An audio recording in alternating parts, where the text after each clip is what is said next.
Hi, everybody, it's Babs, and you're watching LifeMinute TV. She's known as America's favorite grandma, and she's just written her first children's book.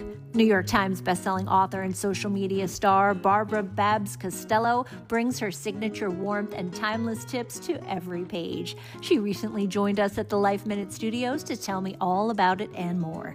This is a Life Minute with Babs Costello. Woo! Babs Costello in the house, yay! Oh, so happy to be here, Joanne. This is great. So This is glad great. to have you, and congratulations on your new book. Yes, so did your mother ever tell you? I use that tagline on my social media. When I started that, people reached out to me and said, Babs, I'm so happy. I feel so warm when you say that. I feel a connection with my mom, or I feel I'm learning something that maybe my mom didn't teach me, but something new. And so there was a lot of like family outreach, like we were part of, and I always say we're part of one big family. And so that really struck a chord. However, before I was Babs on social media, I was a preschool teacher. I actually founded my own school in Ridgefield, Connecticut called The Growing Tree. And this book is dedicated to all my Growing Tree students who passed through those doors over many, many years. And so I had a front row seat to witness the wonder and magic of childhood.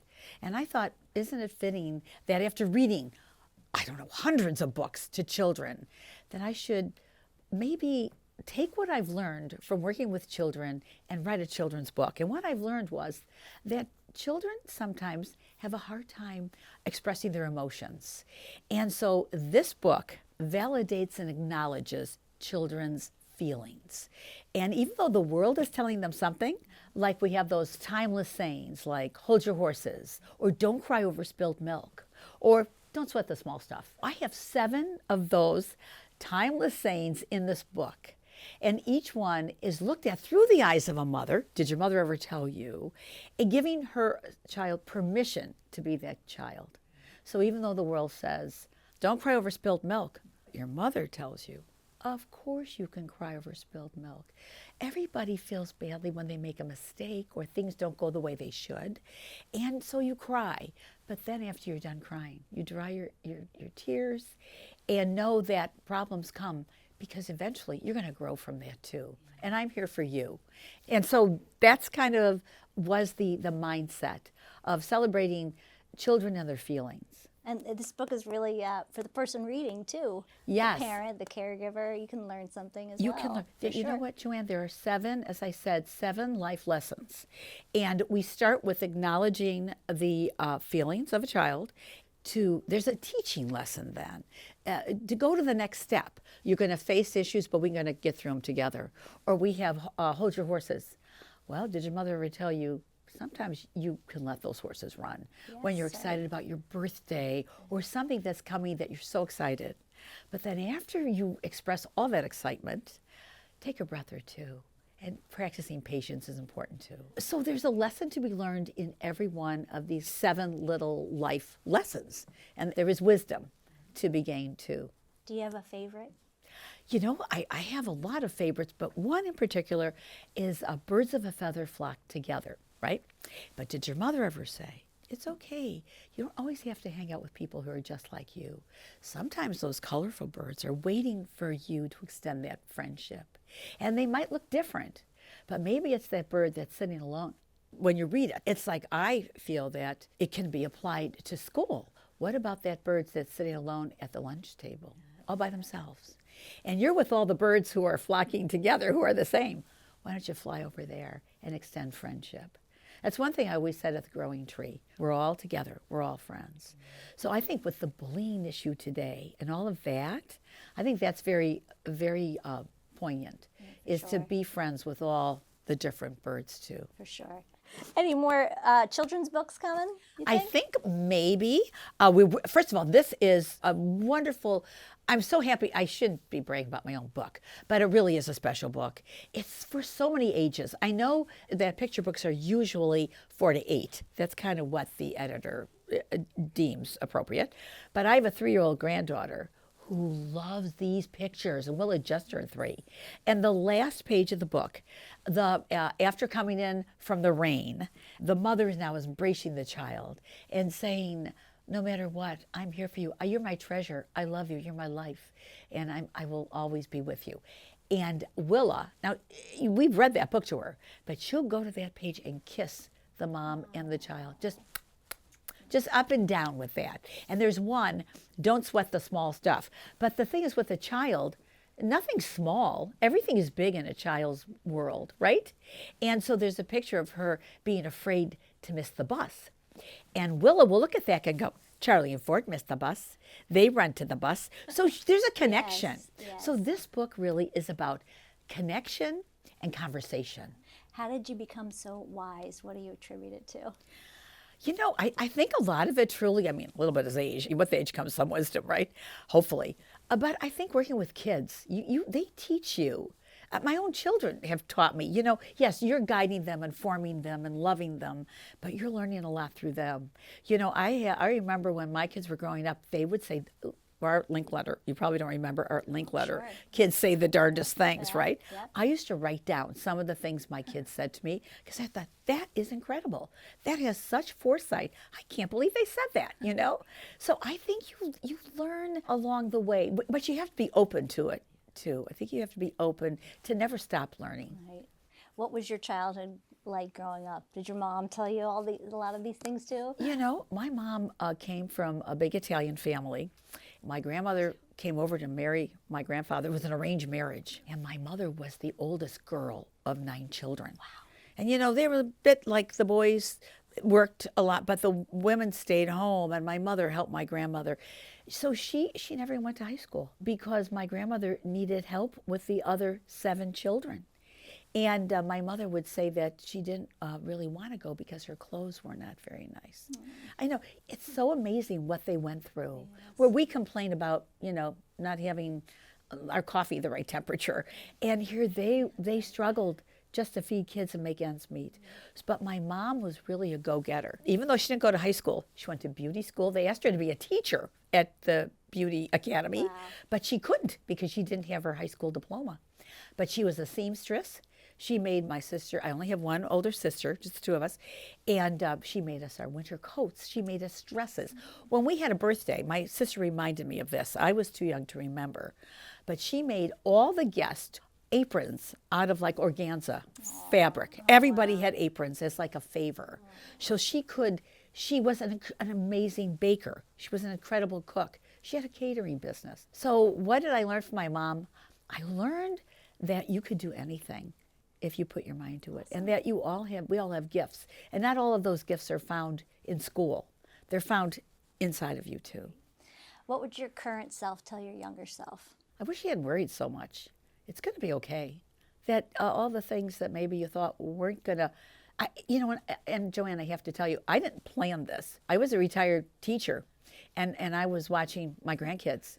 And then my youngest, I have 4 children, encouraged me to make a TikTok. And that was 5 years ago, maybe 6 now. And here I am, I'm still at it. And now I've done like all these things I never thought in a million years I would do. But I would tell my younger self, life is an adventure. Take a breath. It's going to be fine. It's going to be great. Yeah, there's going to be ups and downs. But, you know, your faith is going to get you through those down periods. And it's going to give you resilience as you're going up too. Life is a gift. Unwrap it. I love it. What about secrets to a good marriage? Even though birds of a feather flock together, you should hang out with birds that are different too. Bill and I have very similar backgrounds. So we both went to Catholic high schools in Chicago. I went to the girls' school, Trinity High School. He went to Fenwick, the all-boys school. We met in high school, but we didn't start dating until college. But I have to say that I think that it's got to be give and take. It's got to be respect. Right? We never argued in front of the kids, ever. We would never have, you know, we argued. Everybody has disagreements. I don't care what kind of marriage you have. But we always saved that for when we were together and not was in front of any of the children. We prioritized. We worked hard and all that business, but we went on dates still. Yeah. And I think we both have a great sense of humor. And I think our faith really has bonded us together. So we have hope. Like, you know, there are times where, you know, the job situation was a little unsettling and all that, but you got through it. You got through it together. You have to have each other's back. My husband will tell you, it's 100% and 100%. It's not 50-50. Right. And what about America's favorite grandma? Are your grandkids jealous of that, sharing you with America? I have to tell you, it is hysterical. They really lean into it. Now my grandkids are a bit older, but when that first hit, the airways, I have a grandson who actually goes to UConn. He's a golfer for UConn. He's golfing right now. When he was in high school, he would be in one of his classes, maybe it was a study hall or something, and he had a lot of girls in the study hall. And all of a sudden, I'd get a phone call. Or I get a text, Grammy, are you available for FaceTime? And I'd be like, sure. I was in school. He'd FaceTime me. He goes, I want to introduce you to some of your fans. And so he would be like recruiting people. Like, he'd be like, Babs is on. So I talked to the kids. made him The famous. teacher waved, So, he said, Grammy, I think we could sell your book at the bookstore. He went to a co-ed Catholic school. And I didn't even know they had a bookstore, to tell you the truth. But Matt was ready to get the book available for the students. They're very supportive. And all of them have been on something. Well, they're all in the cookbooks, for sure. But all of them actually are on my reels. Who am I cooking with? We went to France, we did a house swap. And my little one, Ford, was eating mussels. And and we were making mussels together and all this. And here, I think at the time, he may have been 4 years old. So everyone has had their input. I love And they love it. How many grandchildren do you have? I have 9. I have 4 children and now 9 grandkids. Amazing. Ages 23 to 3. Well, it just turned 3 about a week ago. And Yeah. what's going on with your home? You have a beautiful home. Yes. So, the basket house, Bill, Liz, and I bought that like 3 years ago. And we really just are slowly moving in now. It's 1,500 square feet. There's only one closet in the house. There's no garage, no basement, and no attic. So we have to really downsize, So right now we're spending probably 3 days a week there. But it really has become the landing place for Brunch with Babs. So that's like our new home, and it's amazing because we did, it's 1830s, it was a blacksmith shop. In 1850s, it was a basket shop. So in renovating it, because we really had to renovate it from the bottom up, because we're on a river and we were in a flood zone. That took about a year of going back and forth and finally being able to raise the thing. And then in renovating her, we respected the history of the house. All the first floors are terracotta as a nod to the blacksmith shop.